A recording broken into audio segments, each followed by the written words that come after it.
నమస్తే, welcome to the leader.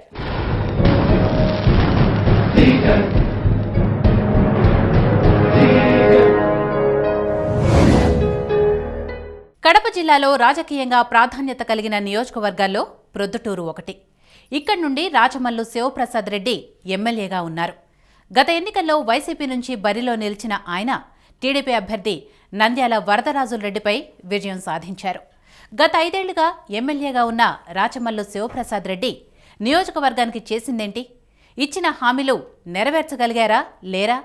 ప్రజలు ఆయన గురించి ఏమనుకుంటున్నారా అనేది ఇప్పుడు చూద్దాం. కడప జిల్లాలో బంగారం వ్యాపారానికి ప్రసిద్ధి చెందిన ప్రొద్దుటూరు 1952లో అసెంబ్లీ నియోజకవర్గంగా ఏర్పడింది.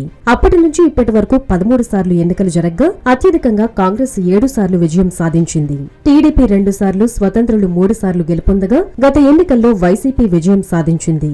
ఇక్కడి నుంచి తొలి ఎమ్మెల్యేగా స్వతంత్ర అభ్యర్థి కందుల బాలనారాయణ రెడ్డి ఎన్నికయ్యారు. ఆ తర్వాత పాణ్యం ఎర్రమునిరెడ్డి, చంద్ర ఓబులరెడ్డి వంటి వారు విజయం సాధించారు. ఇక్కడి నుంచి నంద్యాల వరదరాజుల రెడ్డి అత్యధికంగా 4 సార్లు గెలిచారు.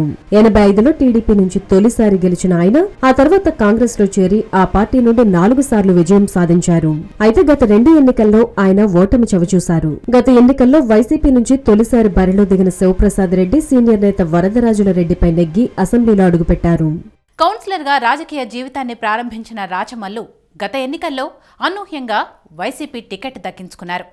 కడప జిల్లాలో వైసీపీ బలంగా ఉండటం, జిల్లా అంతటా ఆ పార్టీ పవనాలు బలంగా వీయటంతో శివప్రసాద్ రెడ్డి తన గురువు సీనియర్ నేత వరదరాజుల రెడ్డిపై ఊహించని విజయం సాధించి అసెంబ్లీలో అడుగుపెట్టారు. ప్రొద్దుటూరు అసెంబ్లీలో మొత్తం 2 లక్షలకు పైగా ఓటర్లున్నారు. ఇక్కడ బీసీ, వైశ్య సామాజిక వర్గ ఓటర్లు ఎక్కువ. కానీ రాజకీయంగా చక్రం తిప్పేది మాత్రం రెడ్లే. ఈ సెగ్మెంట్ లో రాజుపాలెం, ప్రొద్దుటూరు మండలాలున్నాయి. ఇక అభివృద్ధి విషయానికొస్తే నియోజకవర్గం సమీపంలోనే పెన్నా నది ప్రవహిస్తున్న ప్రొద్దుటూరులో త్రాగునీటి సమస్య తీవ్రంగా ఉంది. మైలవరం నుంచి నీటి విడుదల రాకపోవడంతో ఇబ్బందులు ఎదురవుతున్నాయి. ఇక శివారు ప్రాంతాల్లో పరిస్థితి ఘోరంగా ఉంది. డ్రైనేజ్ సమస్య తీవ్రంగా వేధిస్తోంది. దోమల బెడద ఎక్కువగా ఉండడంతో అనారోగ్య సమస్యలు ఎక్కువవుతున్నాయి. ఇక దగ్గరలోనే హాస్పిటల్ ఉన్నా సరైన వసతులు లేవు. అయినా సరే ఎమ్మెల్యే పట్టించుకోవడం లేదన్న విమర్శలున్నాయి. ప్రొద్దుటూరు పాల ఉత్పత్తిదారుల సమాఖ్య మూతపడడంతో స్థానికులు ఇబ్బందులు ఎదుర్కొంటున్నారు. అలాగే చెంతల కోసం ఏర్పాటు చేయి తలపెట్టిన అపెరల్ పార్క్ కూడా ఆగిపోవడం ఎమ్మెల్యేకు ప్రతికూలంగా మారింది. గత ఎన్నికలకు ముందు ఎన్నో హామీలు గుప్పించారు ఎమ్మెల్యే రాచమల్లు. అయితే ప్రధాన హామీలేవీ నెరవేర్చలేదన్న అసంతృప్తి స్థానికుల్లో ఉంది. అయితే ఎమ్మెల్యే మాత్రం విపక్ష ఎమ్మెల్యే కావడంతో ప్రభుత్వం నిధులు ఇవ్వటం లేదని అంటున్నారు. కానీ ప్రజలు మాత్రం ఎమ్మెల్యే తీరుపై వ్యతిరేకత వ్యక్తం చేస్తున్నారు. కొత్త పరిశ్రమలు రాకపోవడం, ఉన్న పరిశ్రమలు మూతపడడంతో ఉపాధి అవకాశాలు లేక ఇక్కడ ప్రజలు వలసలు పోతున్నారు. ఆయన ఎమ్మెల్యే పట్టించుకోవడం లేదని అంటున్నారు. ఇక నీటి సమస్య తీవ్రంగా ఉందని, పొద్దున్నే 3 గంటల నుంచే నీటి కోసం ఎదురు చూడాలని ఆవేదన వ్యక్తం చేస్తున్నారు. ఇక ఇల్లు కట్టిస్తామని ఇచ్చిన హామీ గురించి ఊసేలేదని అంటున్నారు. దీనికి తోడు గుడిసెల్లో ఉంటున్న తమకు కనీసం విద్యుత్ కనెక్షన్ కూడా ఏర్పాటు చేయలేదని చెప్పేవారు అధికంగానే ఉన్నారు.